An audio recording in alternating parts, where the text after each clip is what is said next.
early game. Impulse actually are very good at closing out wins. It's just a matter of getting through their, average 1,500 gold deficit in the early game, which maybe they can do here against TSM. And we'll see if that can happen as we get ourselves into picks and bans. Corki and Gangplank and Callista all off the table. No big surprises here. Gangplank, though we are on 6.4, he had received some changes to how he stacks barrels. He's still roughly a top 10 champion globally in Champ Select, but he's down to like 70% from like 100% pick ban. Yeah, definitely did get nerfed, but I think it was a pretty well-adjusted nerf to the champion. So we'll see how that one plays out the more time teams get on him, but is going to be barred from playing in this game on the ban list. Varus actually also found himself there, so a lot of poke bans here, actually from both sides. And Lulu is the first pick here for TSM. Maybe they will play around double lift here. See, the thing is, when you see a Lulu pick for TSM, neither of those solo laners really jumps out at you. This could, theoretically still be a support Lulu. Sure. Afromu has actually been one of the supports that played more support Lulu than most other North American LCS supports. Right. So that could very well be a support pick, but my second guess would be Bjergsen in the mid lane. Yeah, actually. I would think Bjergsen more than Hanser. We've always sort of lauded Hanser for his ability to play many different styles. Happy to play tanks, happy to carry. I could see him picking up mage without problem. Not happy to play Pixies. I think he can totally do it too. I think he can play a Yordle with a purple hat. I think it's fine. Either way though, Impulse getting some nice champions for themselves. Graves is a flex for top and jungle, or mid if you're keen. The Braum support, I think, just has been the most common support, really, since the last few patches. So just taking general power picks, honestly. Yeah, and they have, if they follow the previous trends, there's a couple more, top lane Graves games for them, but Proxen also has time on it, so either of them feel comfortable. And there you go, that's TSM showing their hand. It is going to be probably mid lane Lulu, and they will play around double lift on the Kog'Maw. Seen success with him. Lulu plus Kog'Maw is just an insane combination. It's one of the first things when Kog'Maw got buffed that everyone cautioned against. All across the world were like, oh my god, Kog'Maw buffs are insane. Do not let a team get Lulu plus Kog'Maw. Now the Kog'Maw nerfs have come into the attack speed, but Lulu plus Kog'Maw is still an insane amount of synergy between the two champions because of the extra damage, because of the protection that she allows. And paired with Alistar, he's also got a nice front line to work with. So TSM are going to go with a strong team fighting, team comp here. Yes. However, I do like how Impulse have played Champ Select. There's two different fronts here that I think are really big, both around the AD carries. Braum is Kog'Maw's best friend and is Sivir's worst enemy. And so setting up to say, look, you are not allowed to play Braum Kog because you take the Braum away, but then seeing what they actually go for, and then still coming back for Sivir. I agree with Jat that I think Sivir is like a top-tier AD carry to pick. I think we all agree that Sivir is a top-tier pick, but Braum, I mean, okay, I'll go with it, but I think that the Gragas paired with Sivir also adds a lot of versatility. I think it does. It is going to put a lot of pressure on the skill of the player, though. Gragas is... there's a huge variance in Gragas play, just because so many of his skills are skill shot based. And if he does get a great explosive cast, you can win the game for your team. Yeah, Braum also stops half of what Gragas wants to do. Of course, you can stop the explosive cask. So we'll see if Proxen can get some knock-ins onto the double lift Kog'Maw. Of course, it looks like we're going to be likely seeing the Graves in the top lane, with the mid lane are going to be maybe Twisted Fate here for Purion. So every single champion has some way to at least get themselves or the team into the back line. This Kog'Maw can definitely be attacked pretty heavily here as a lineup comes through. Those fans Scarin on Kindred. Yes, there's a Gragas in the enemy team, but you can maybe save someone with the ulti there, and it's a top lane tank Trundle to hold the front line. It's actually pretty funny because me, as just personal experience, I have always hated playing Kindred into Gragas. Right. Just because I'm not a very good Kindred player, for one, but also because, Gragas has so many tools that he can deal with Kindred and Kindred's ultimate, which is another form of safety for double lift here. Right. But again, it comes down to the skill of the Gragas player. And I actually talked to Kire, after he picked the Kindred into Gragas, and he actually likes the matchup. Really? Just because he's so often been able to outplay enemy Gragas players. You just have to save your tumble or your hail of arrows there with Kindred to be able to, reposition accordingly.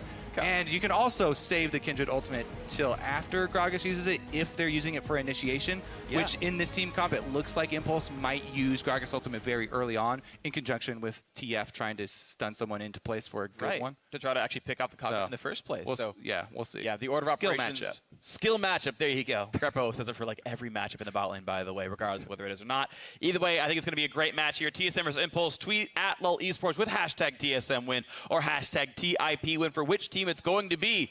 Solomid, really close between either dropping to 5th or moving up to 3rd. Impulse, of course, their destiny not set in stone either. Tied for 7th.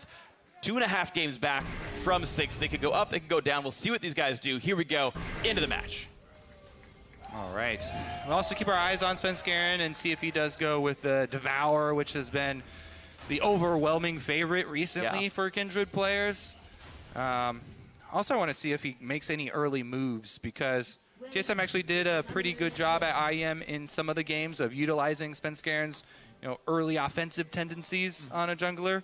But really the interesting story here for this game is the top move here from Impulse as they find Hanser. Flash, slowing the Hanser, has to flash away. It'll be a trade of summoner spells. Hanser getting away pretty cleanly. 2 trinkets used in non-ideal positions, but Impulse will be able to push right in on this. That's a case of, do you want to expend 2 more flashes for on Impulse's side to grab that first blood?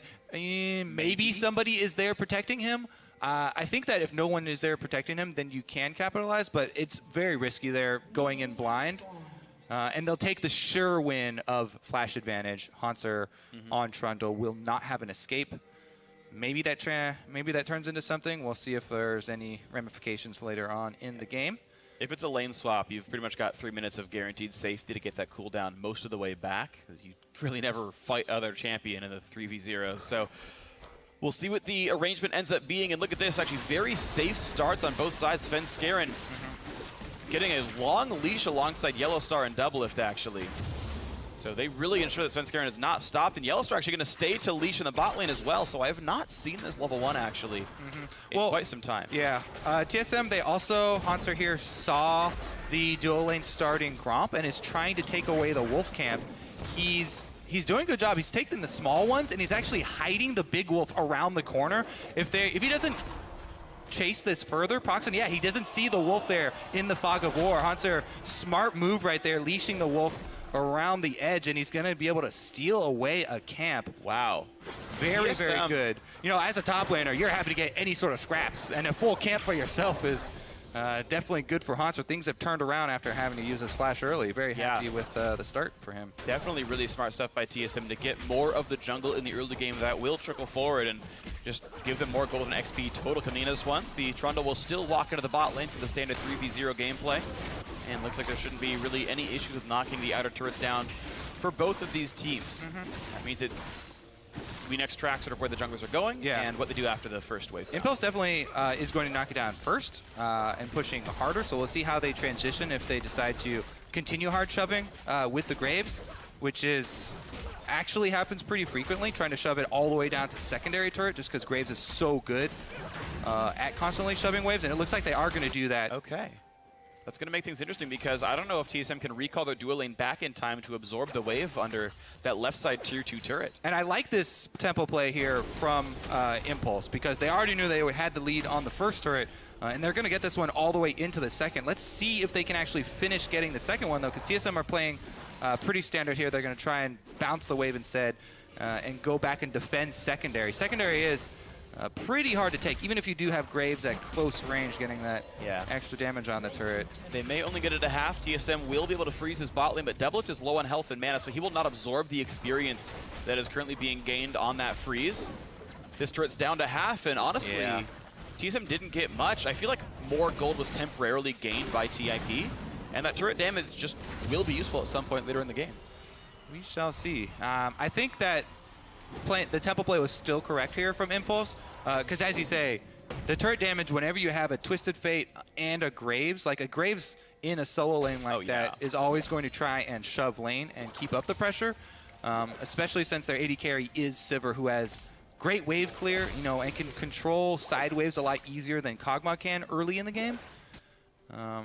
We shall see. Svenskeren unlucky for him, the Scuttle Crab that was marked was the opposite from his lane swap strong side. So sadness. I believe Proxen was the one able to kill that first and deny the stack to him, but that is a very small part of the game. Now, the opposite Scuttle Crab has been marked, and just unlucky for him, lane swaps back here as Impulse hide on the pink ward and look to make a risky play here, committing so many people down bottom. Fang does have teleport, so he can teleport back up and try and catch the wave when Contra puts it in, but flash for flash. Trade of flashes, yes. Svenskeren was waiting in the wings. Now it's a 3-on-3 with everyone around on this side of the map here, and Hanser has his own teleport. I think Fang's going to have to blow his teleport to get on top. And that might open up the play for a counter move from TSM. Teleport advantage here for TSM. 5 Plus, minutes. It's not just a single teleport advantage. Mid lane, until TF hits 6, Bjergsen also technically has a global advantage over him. Gate, though, no flash, remember. A lot of summoners burn for that one. Yeah, Gate's in a bad spot. Will get to jump back to his jungler, and now the re-engage comes in. Yellowstar taking a boomerang to the back of the head, has to kite back. A nice Trundle Pillar buys some time. He's going to flash for the chunk, but it hits Gate, which is not nearly enough. I'm not sure why Hanser burned the summoner. Yeah, there's no turret, but the backup has already arrived. TF has shown up. Empyrean says, don't you dare kill my teammates. Nothing for nothing. The farm lead for TSM. Well, I mean, it was a lot actually expended there. Sure. Hanser blows everything, teleport and flash there to try and force something to happen, but Chomp very insignificant slow there on it and not able to get much done with it. So TSM expend the small advantage that they had, and as you say, not really able to get too much, but hey, Sven got the mark on that Scuttle Crab. Yeah. So that is something. Plus, they're working with a gold lead here, 600 advantage for TSM. Yeah. Honestly, really good stuff. Mid lane's winning by +16. You saw the better jungle start. That has continued to pay forward as Svenskeren's quite ahead. Yeah, but Devil's been funneled all the gold. So exactly. That's what I was going to point out. Honestly, the biggest thing is that there's a huge gold advantage here on the Kog'Maw, which is the crux of the TSM composition, exactly where they want their money to be. Even though Hanser now a bit of a gold disadvantage, he will be able to claim an extra wave here as Fang did shove up the turret already, so should be sitting just fine. And I do want to say something about Kog'Maw as a champion right now. As far as played as marksman Kog'Maw, this is not like season 2014 or 2015 Kog'Maw. Kog'Maw is a mid-game spiking champion. His 2-item spike is his best power spike, and it actually goes down from there. Yeah, so in terms of thinking about the Kog'Maw, it's not that 50 minutes the dream, it's 25 minutes the dream. And the reason for that is in large part due to the fact that Kog'Maw can't really confidently buy penetration items later in the game, and so the tanks really do actually become a problem for him later in the game. Yep. But much later, you know, mid-game definitely. Yeah, it takes a while to start falling off, but there's something to keep in mind is that 60-minute game is not actually what the Kog'Maw wants here. Sivir, meanwhile, I think scales just incredibly. So yeah, she will just be able to bounce ricochets on people, they crit and they wreck people. So late game, I just kind of by default would give it to Impulse, but that is very far away from now. We see Svenskeren taking away the red buff on the top side of the map as Impulse goes for a dragon here. And as Solomid have just gotten back to equal in gold, Impulse will get the first dragon of the game, and that's going to feel pretty nice. Yes, during that time as well, TSM have Double Lift farming at his turret. I want to see how long they keep it here, because he can actually keep it down bottom for quite a long time. And there's not a lot left on the map for Impulse to take. So I'm very curious as to where Impulse will try and pressure next, since we talked about them trying to keep up that pressure with the Splits of Fate, with the Graves, and constantly pushing. It's all about how can you punish a freeze if TSM obviously want to get a bunch of money on Kog'Maw to get to his first item. Yeah. And they leave him down bottom. It's up to Team Impulse to try and keep that tempo up. Svenskeren gets another mark for himself.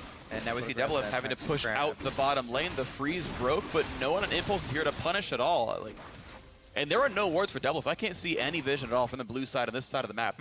This looks like just him begging for Destiny to show up down there, but looks like no one's going to punish Double Lift pushing away by himself. Yeah, it's actually, that decision was made, you know, for Double Lift. The call was made for him to switch priorities from freezing into pushing and spamming all the spells because they have this deep ward up top. TSM saw the 3-man commitment from Impulse up top side, and so they wanted to push it out even with the threat of the Twisted Fate.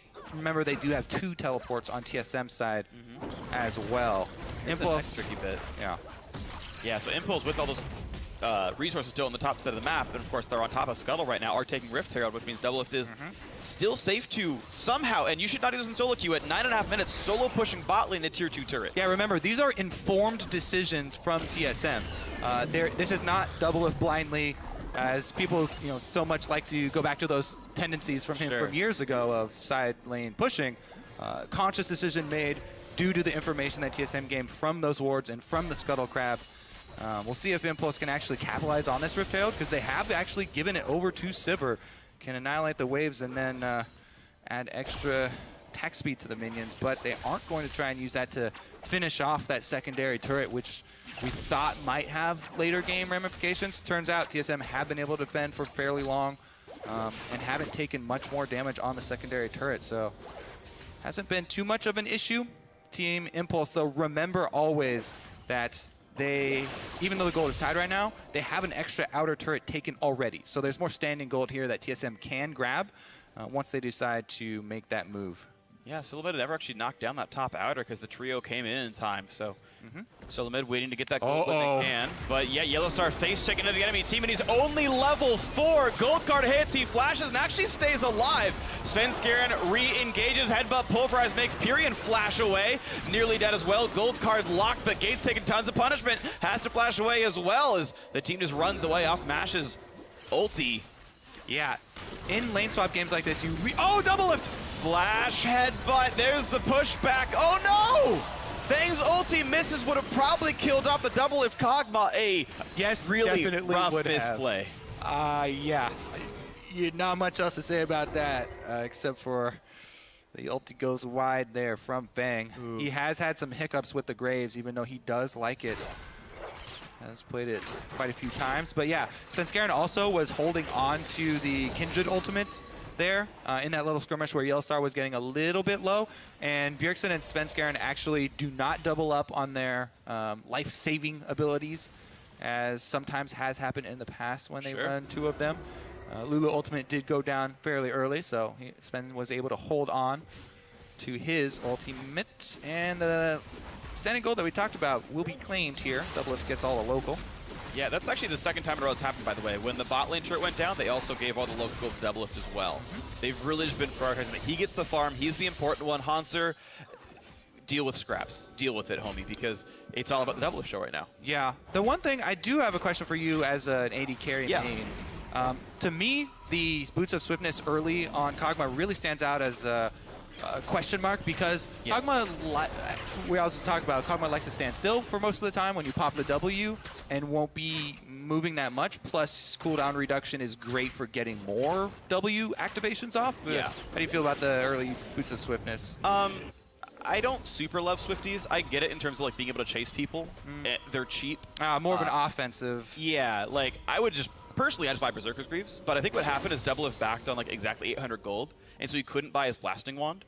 Is my guess on what actually happened there in terms of itemization, because he had to take kind of an awkward recall at a random point. As far as actually buying cooldown boots, the thing is the W cooldown doesn't start ticking till after W ends. So you have like 6 or 7 seconds on, then you have a 4 7 seconds off, which then gets shrunk by up to 3 seconds based on CDR. So you actually get less sort of returns than you might expect from cooldown reduction as an itemization choice on Kog'Maw. Let's look at how they position him now with Rage Blade completed, because we can all agree that. Yeah, that is the first item for Kog'Maw. #1 best item in game. Yep. And he's got it ready. And it's part of the reason he's no good at 60 minutes. If you don't sell that item, the stats just stop mattering that late into the game. Nice blue buff steal goes over to Svenskeren, and actually the Kog'Maw teammate of his. And now the push on down, a nice knockback into Svenskeren, does not get the ulti. The chain stun lands, and that means first blood for Team Impulse. Yellowstar has nowhere to go, and to the slaughterhouse he goes. Mash gets the kill, 2-0 Impulse. Not quite in the lead here off some turret deaths, but certainly holding up in the early game. Yeah, very good collapse there by Impulse to punish that attempt at a blue steal from TSM. I guess technically they did steal the blue away, but not for long. I think Double had it, though. So I think he's still wearing it, but it's still, of course, way better for Impulse. Either way, they go right away for Dragon number 2. Yeah, there's Double wearing the blue buff, so I guess he's still wearing it. But be careful, because this is a not good team fight as TF comes in.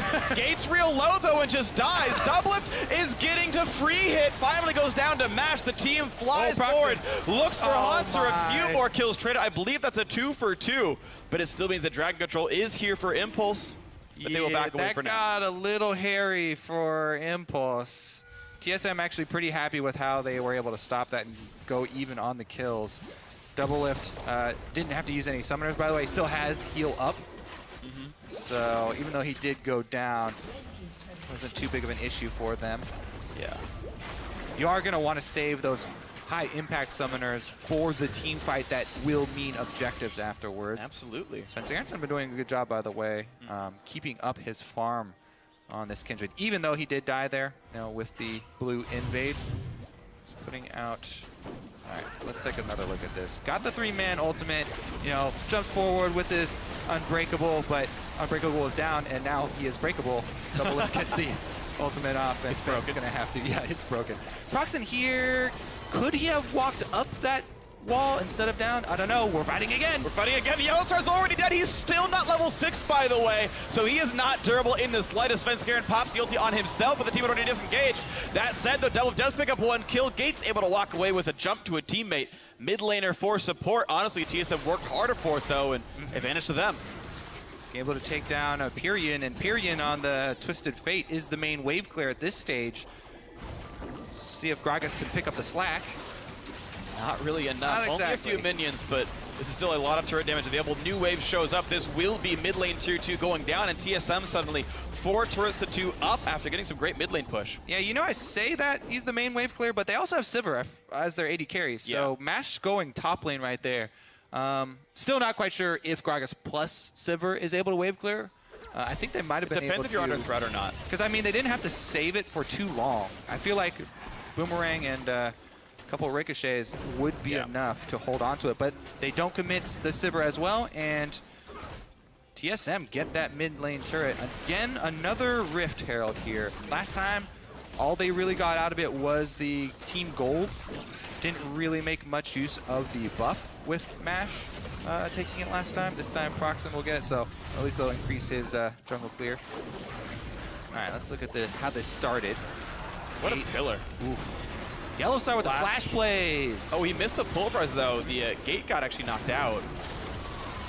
Really the burst there from Fang. This time, easy to hit in that corridor. Doublelift comes to save the day for TSM here, and Svenskeren gets his ultimate off on himself. So Doublelift's cutting there was way more impressive than it looked, because everyone's stacked on top of each other. I believe he actually moved between attacks and then still managed to click on Pyrian each time. I don't believe that was like right-click ASK. So that is actually really hard to have the mouse accuracy to do that. That is actually impressive what Doublelift did there.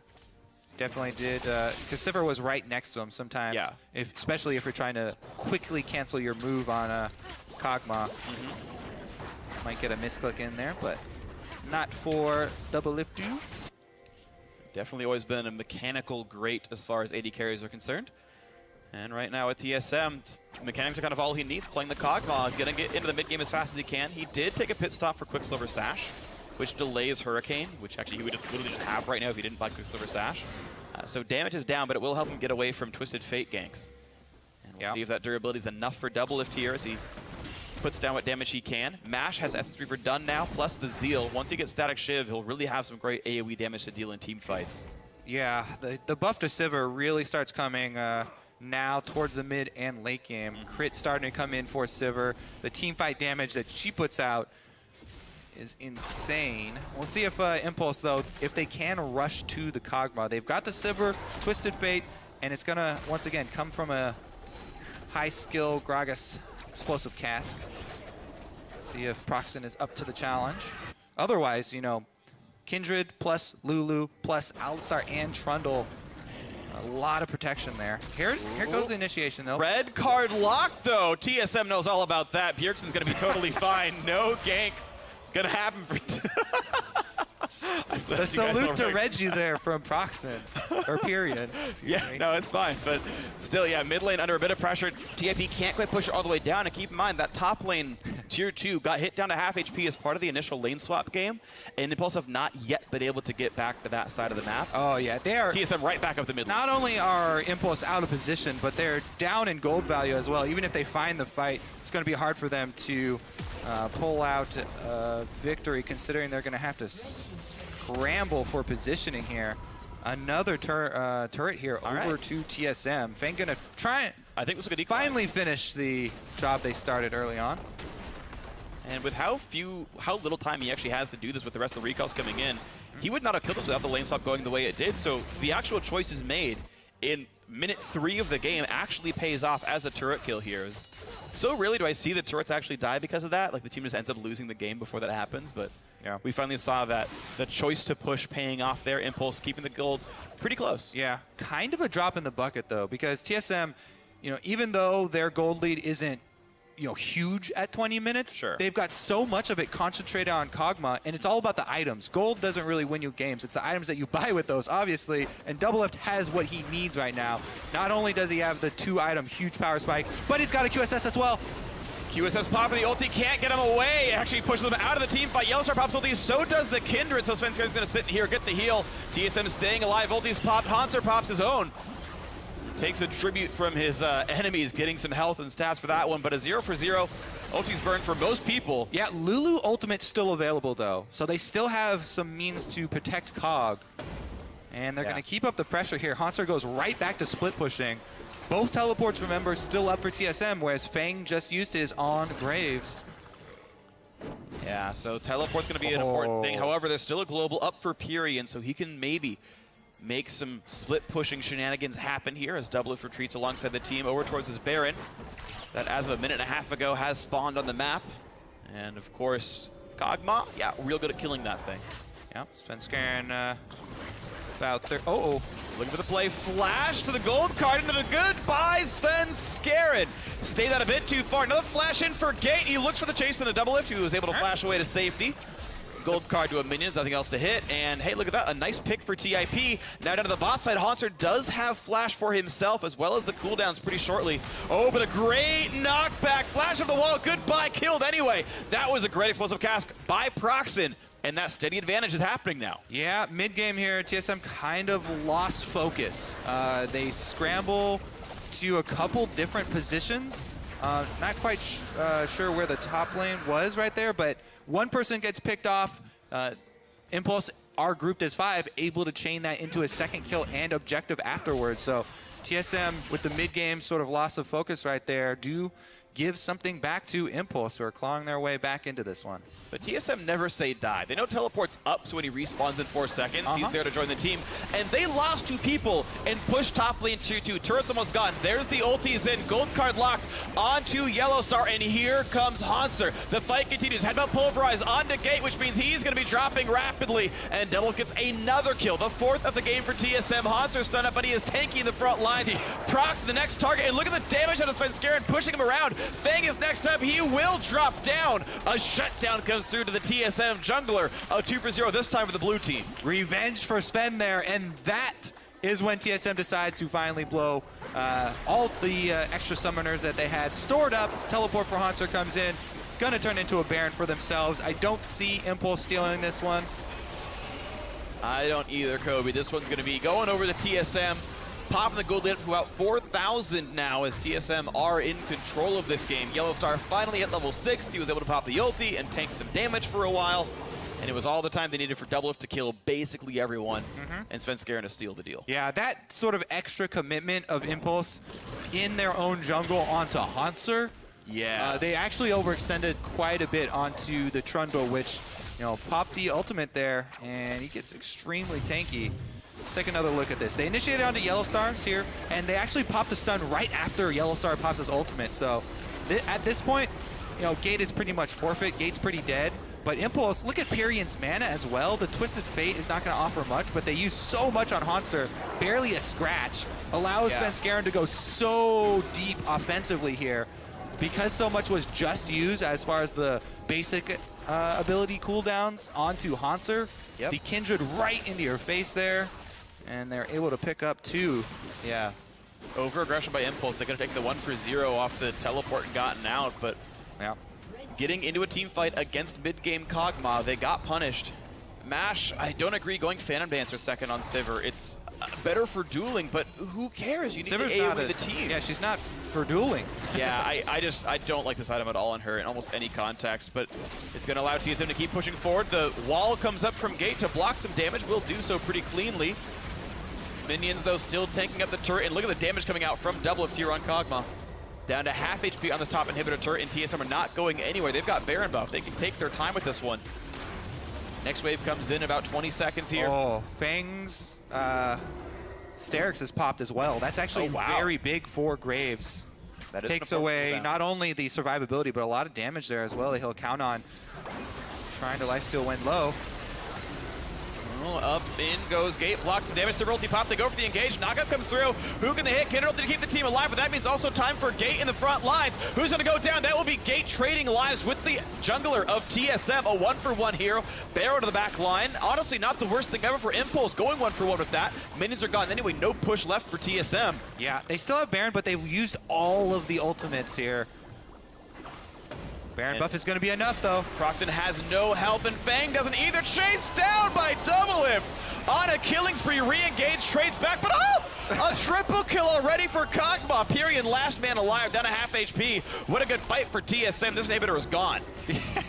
Yeah, we did get to see the Boots of Swiftness in action there. You know, you get a percentage increase from Lulu as far as the move speed goes. Works extra well with the flat and you go move speed from Boots of Swiftness, but he just runs quicker into a trade there. They did sacrifice him for the inhibitor kill, though. So they make that Baron buff turn into the inhibitor kill, and that was the final goal there for TSM.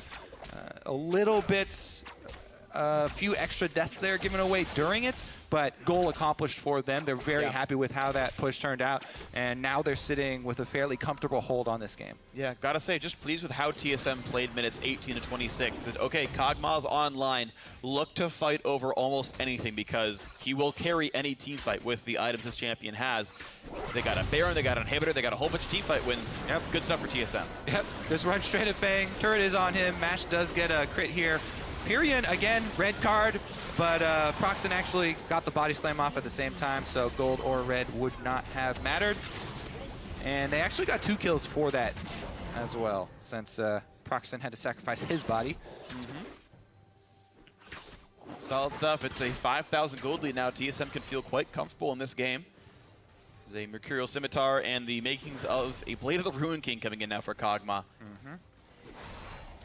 Nice items for Bjergsen as well. Rush Frost Queens for some pick potential. Again, to try to make that mid-game really push in. And so far just great things here. The other thing is that Kog'Maw's not really going to fall off in this game because there's nobody building full tank, and they've got a Trundle to steal tank stats anyway. It doesn't need any penetration items. Double Lift can just destroy anything in front of him. Even Braum with Unbreakable up takes half his life. And starting to shatter a little bit down there. Another couple of AoE spells come down, and here comes the W one more time. Double doing plenty of damage, taking the turret, but you know what? He's got shields in from the Lulu. Not a big problem there. Gate has to heal back up, but all is well. Early Frozen Heart from Hanser. There's, what, 3 attack speed users on TIP, all getting really kind of neutered by that item buy. TSM, on a lot of fronts, I think, playing this game very smart. Yeah, I think it's going to be fairly simple for them to continue the siege and close it out. Impulse are really hoping for a big, big misplay here from TSM. And, again, the Miracle Gragas explosive cast. Miracle Gragas is what they're going to need here, but right now, bot lane inhibitor turret might be going down on this wave. Hanser wears a shield, walks up, tanks the turret, and says, guys, this is the time we knock it down. There's a W for Double Lift, and down goes that turret. The 8th of the game for TSM. Fantasy points getting earned with every one of those, and here comes the re-engage. Sivir pops the ulti, explosive cast knocks back Sven Skaren, knocked into the air, but no one's hitting him, and he's going to survive as Double Lift wreaks havoc in the backline. A 2 for 0. Sven Skaren can still save someone if he wants to, and the team is retreating. Impulse have no legs to stand on. They're getting knocked over with all these attacks out of the Bio-Arcane barrage from Double Lift's Kog'Maw. Now on to Nexus turret number 1. That's going to drop in a couple of seconds. Now on the number 2 as Superman is inside the base. This could be the win for TSM. There's really not a lot of defense left. 5 versus 3 inside of it. Ulti pop by Kidder just to make sure it all goes conveniently. And in goes the Gragas. Turns into a couple of pieces of gold, and down goes the Nexus. There's the win for TSM. They didn't expect much anything different after this champ select. But a well-played mid-game. And they're now right on the heels of their opponents, sitting at 9 wins, right behind both CLG and C9. I really like how TSM just played with a lot of clarity there. They were very focused on their Kog'Maw comp. They drafted the Lulu early. Once they had the comp set, they also played to it really well with Double Lift getting all this local gold on turrets plus minion waves. So whenever they did get the choice of where to funnel money, the choice was always to Double Lift on that Kog'Maw just to rush him to that mid game. Yep. Definitely paid off for them. And as far as talking about where these teams are standing, TSM sitting now on 9 wins. I don't